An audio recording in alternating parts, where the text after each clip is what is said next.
A busy day here in our nation's capital. Just a little over an hour ago, President Biden hosted a Pride event at the White House, during which he signed an executive order that his administration says advances equality for those identifying as LGBTQI+.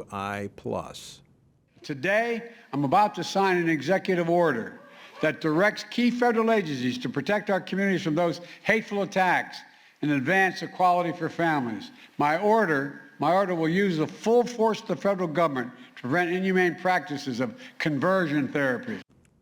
Well, the president's executive order puts into action the Department of Health and Human Services, the Department of Education, the Federal Trade Commission, the Treasury, the Secretary of State. With the president with his head in the rainbow, it's no wonder that the country is in a mess. It's not just the economy that is and will suffer, but so will thousands of children because of this agenda. Joining me now to talk about the latest push by the president and his administration is Dr. Quentin Van Meter, president of the American College of Pediatricians. He joins us by phone. Dr. Van Meter, welcome back to Washington Watch. Glad to be back. Thank you, Tony. All right, let me just start with this. The president said that they are going to be eliminating or banning conversion therapy. Define what the president's talking about. The president is talking about exactly the opposite. What the advocates of taking children who have an incongruence of gender with their biologic sex, he is converting them actually and attempting to convert their sex to the opposite sex, which is medically impossible. When you're born a male, you are biologically a male for every day of your life for the last breath you take, from the first breath.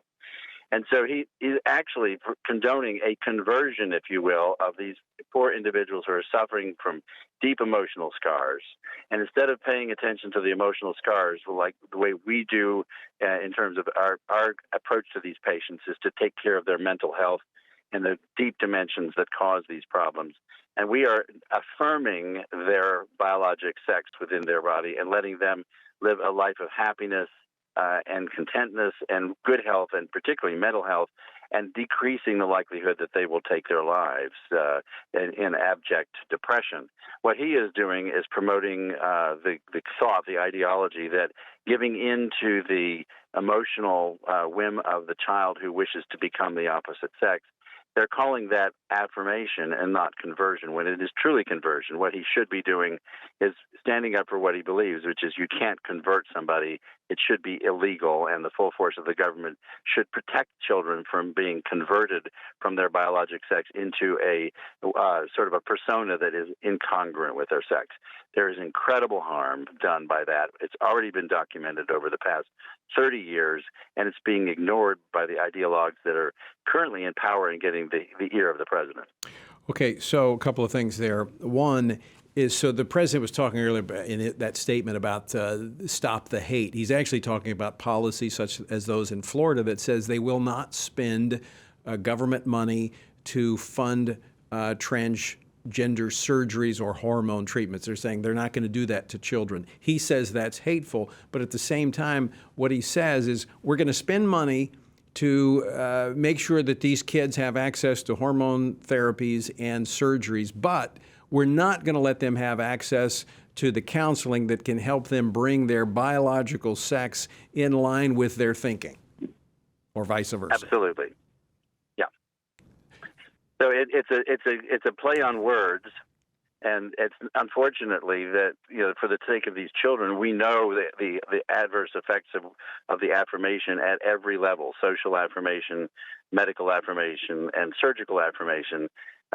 It's kind of like there's a journey across an unknown plane, and there's 30 plus years of people who have made a traverse across this plane very carefully, very deliberately, and have come out at the end with people who are emotionally stable and live a very happy life as adults. And what he's trying to do is to send everybody over a waterfall that's maybe a shortcut past that long journey that takes so much careful time and planning, that's very, very compassionate planning. And he's sending them over a shortcut which has rapids, and there is plenty of wrecks that have happened along that way that we already know about. People who have come back from those efforts of medicine and surgery to try to change their persona, and it has wrecked their lives. They are crawling back off the rocks, screaming at everyone, "Don't go this way, don't go this way, please, it's a bad way to go." And he's putting the full force of government to push everybody over the waterfall. So Dr. Van Meter, you talk about the harm. I want to quote from basically a statement from the administration today, prior to the celebration there in the White House and the executive order being signed. But this is their claim, that children whose gender or sexual identity is rejected by their family, they are 8.4 times more likely to attempt suicide and 5.9 times more likelier to report serious depression than their peers. But they're not going on to tell the rest of the story. Having these hormone therapies and surgeries does not take away that depression nor that tendency towards suicide. No, it does not. It actually amplifies it. There's a very recent study that actually shows the increase in suicide completions over the long run on patients that have had puberty blockers, as opposed to the studies that they quote, which are very poorly done studies of sampling from biased groups of individuals who call in and in retrospect try to remember what happened 10, 15, and 20 years ago. There's no longitudinal study. There is no ability for those conclusions to be made in reality. And it's actually the biggest lie, is they've got the kids believing in the lie, and they bludgeon the parent. It's severe bullying for society to say, if you don't make my child the sex identity that they want to become, they are going to kill themselves, and it will be your fault. And that is absolutely unsubstantiated. It is a statistical lie.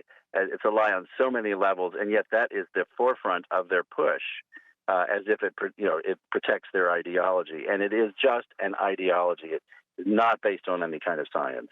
All right, Dr. Van Meter, final question for you. President of the American College of Pediatricians, the White House claiming that, doctors and all the major medical associations are behind them on this. Well, that's the ideologues who run the committees that design these guidelines, and that's all they are. They do not represent the majority of the membership. The membership themselves have no idea how these regulations and concepts and guidelines have ever been brought together, because it's only one side. They have never convened a broad-based board to begin establishing a standard of care for these transgender and gender incongruent children. They have just done one side, eliminated all opponents, asked no advice from anybody with a contrary opinion, and they publish it as if it belongs to everybody and it's everybody's opinion.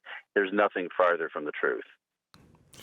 It's sad. It really is sad what they're doing to children, leading them down this path, all for a political agenda and ideology. Dr. Van Meter, as always, thanks so much for joining us today.